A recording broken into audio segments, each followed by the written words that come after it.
Take two. Like, share, subscribe, leave a comment. No, I did not change the battery in my smoke detector yet. I just didn't do it, okay?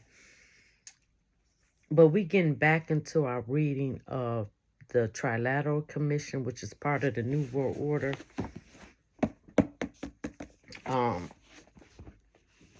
Because we got to finish these books because we got to start on our other stuff. We got some good stuff. But we're dealing with the secret society, the Bilderberg group, which started in the 50s, where heads of industry and politicians get together every year in May, and they set policy for the whole country, for the world, basically. And they meet every May. The first Bilderberg meeting filled the last 3 days of May 1954. This month in Geneva, the International Conference to Settle the War in Korea had taken up the question of the future of Vietnam, following the Vietnamese defeat of the French at Dien Bien Phu in February. The conference decided on temporary partition of Vietnam pending elections 2 years later and probable reunification. The United States refused to sign the settlement, engaged as it was in the clandestine construction of the Diem regime in Saigon. At their first meeting, Bilderbergers covered the following broad areas, which remain vocal points of discussion for successive meetings: communism and the Soviet Union, dependent areas and people overseas, economic policies and problems, and European integration in the European defense community. The European defense community was rejected by the French National Assembly 3 months later. To West Germany was brought into NATO instead of France. I never knew that. I just learned something. Among the people at the first meeting, David Rockefeller, Illuminati. J.S. Hines and his son, J. Hines III, is one of the 2 richest members of the U.S. Senate, Illuminati. Dion Russ, then head of the Rockefeller Foundation, Illuminati, and later Secretary of State under Kennedy and Johnson. Joseph E. Johnson, head of Carnegie Endowment for International Peace, Illuminati, and U.S. Secretary of Bilderberg. Dennis Healy, Britain's Labour Party Minister of 1964 to 70, Chancellor at Exchequer Treasury 1974 to 1979. Healy was the number 2 person in the Callaghan government and a key Labour Party linked to international organizations. He was, for example, chairperson of the International Monetary Fund Steering Group, Illuminati, when in 1977 the UK received a dose of IMF medicine in return for loans. Wow. The IMF agreement was pushed through over heated opposition within the Labour Party. Healy has been a member of the Trilateral Commission since 1979. Winston Churchill, close European collaborator Lord Boothby, and the Bilderberg organizations mentioned above. Prince Bernard told his biographer that it was a beautiful meeting because sparks were flying like crazy between the Americans like C.D. Jackson and Britons like Sir Oliver Franks and Dennis Healy and Hugh Gaskell. McCarthyism was a prime topic of discussion as anti-communism was a Bilderberg hallmark, but nonetheless, McCarthy's derogatory was seen as dangerous. Many Europeans seemed generally fearful that the United States was heading for a fascist dictatorship. Sound like Trump, huh? Jackson claimed their fears. Jackson pointed out that in the American system of government politics, we are bound to get this kind of supercharged emotional freak from time to time, like Father Callaghan and Huey Long.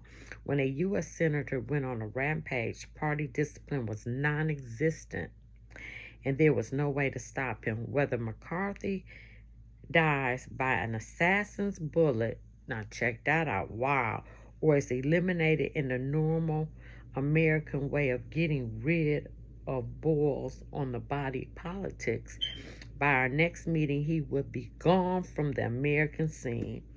There you have it. There you have it. They use the same tactics because it works. Why would they change it?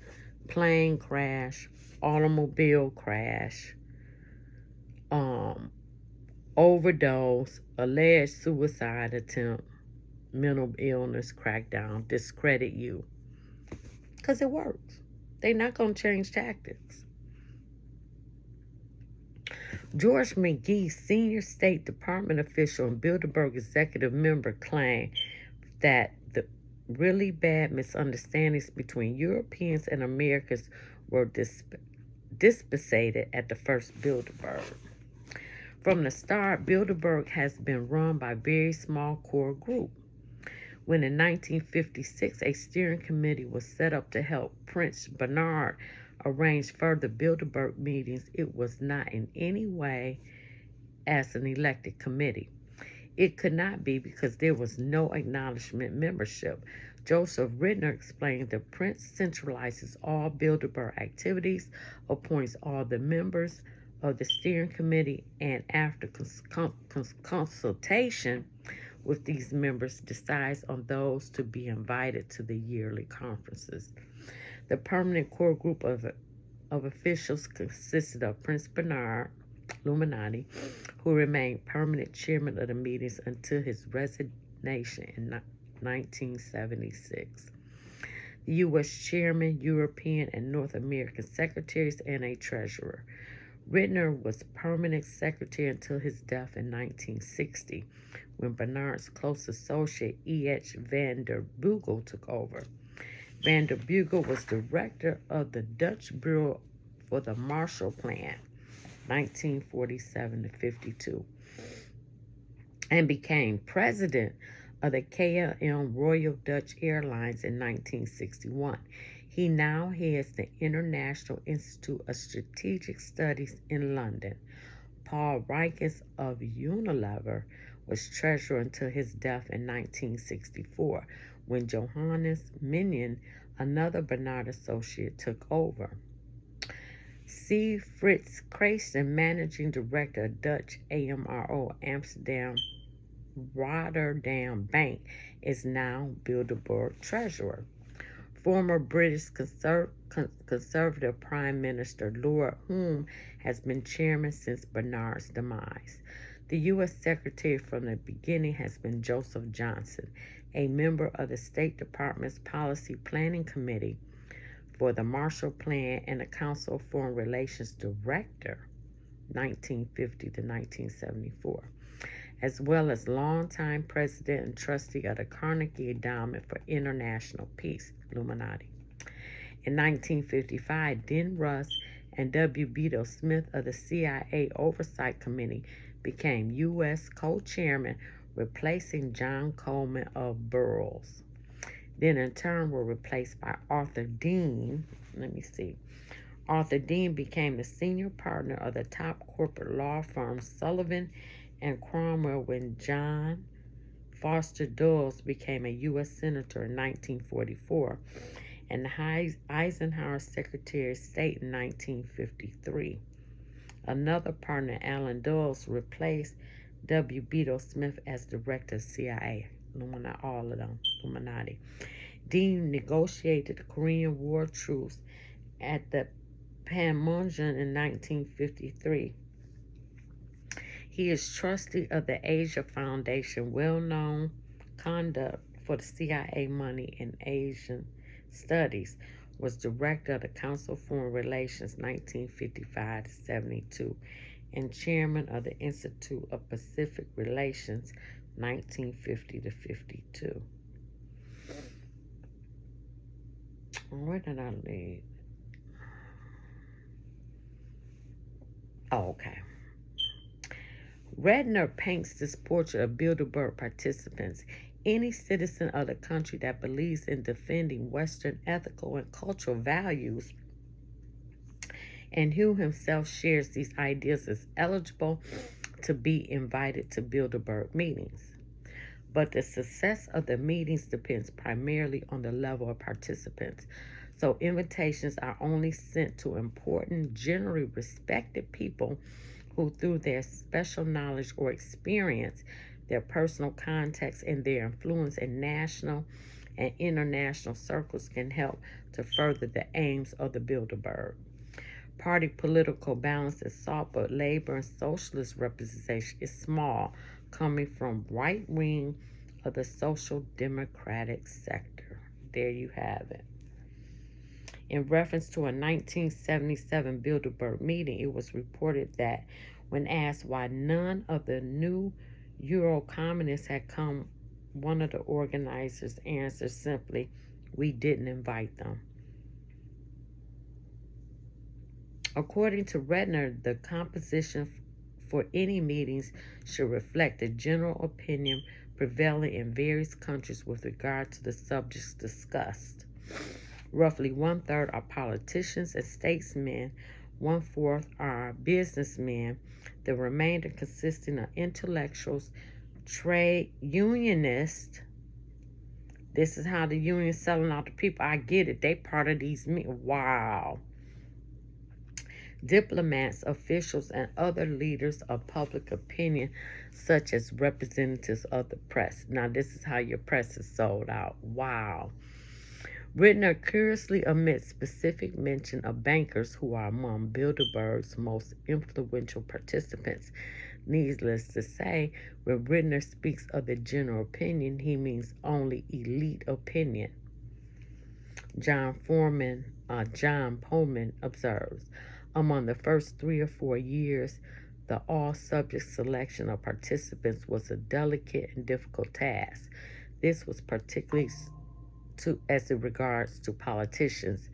It was not easy to persuade top office holders to come. Rittner displayed great skill and an uncanny ability to pick out people who, in a few years, were to succeed to the highest offices in their respective countries. Subset of Illuminati.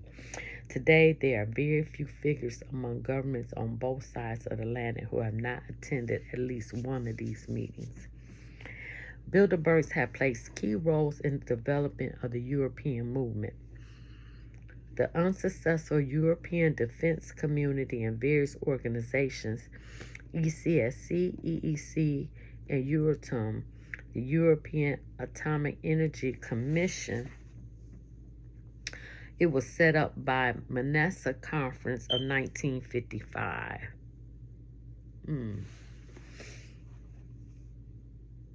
Where did I leave? Oh, shit. Oh. These supernatural quasi-techno bodies have real powers of executive action which extend well beyond national political processes. When the European Coal and Steel Community came into being in 1952, Jean Monnet became its high authority. Max Conselpin, private secretary to Prince Bernhard's mother-in-law, Queen Wilhelmina, until 1948, and then head of German Bureau, a Dutch European office, and Dutch representative in the Schuman Plan. Okay, they got some here. The first new proposal made explicitly in 1950 as the first step in the Federation of Europe was the Schuman Plan to combine the coal and steel production of France and Germany under a common high authority, open to other European countries. After Britain declined to join, the negotiation agreement was reached by France, Germany, Italy, Belgium, the Netherlands, and Luxembourg to set up the ECSC. Wow, okay.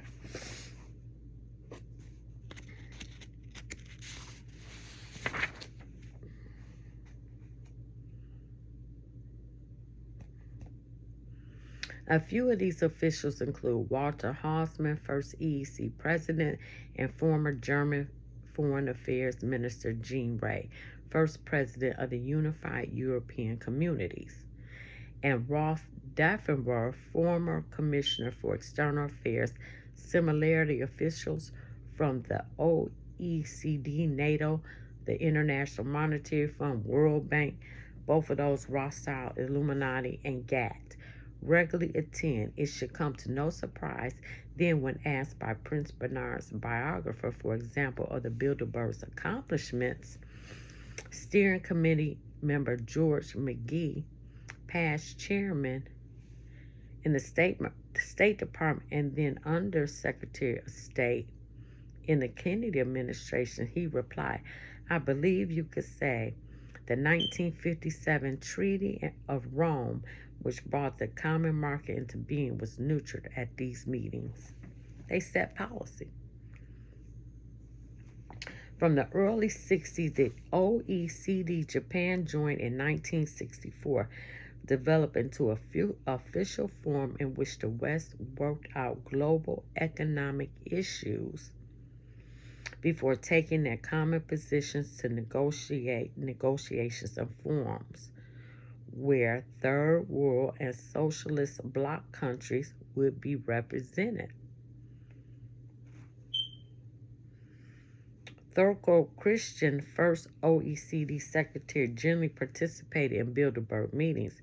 With Bilderberg guidance, the OECD was solidified its role as the Rich Nations Club. The Trilateral Commission has put forth recommendations for further enhancing of the OECD's role.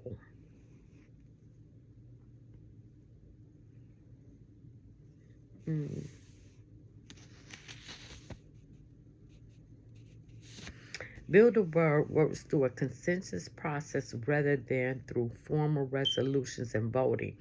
Bilderbergers are in positions of such considerable executive power that if a consensus is reached and acted upon, the advanced capitalist West is likely to act more or less as a unit.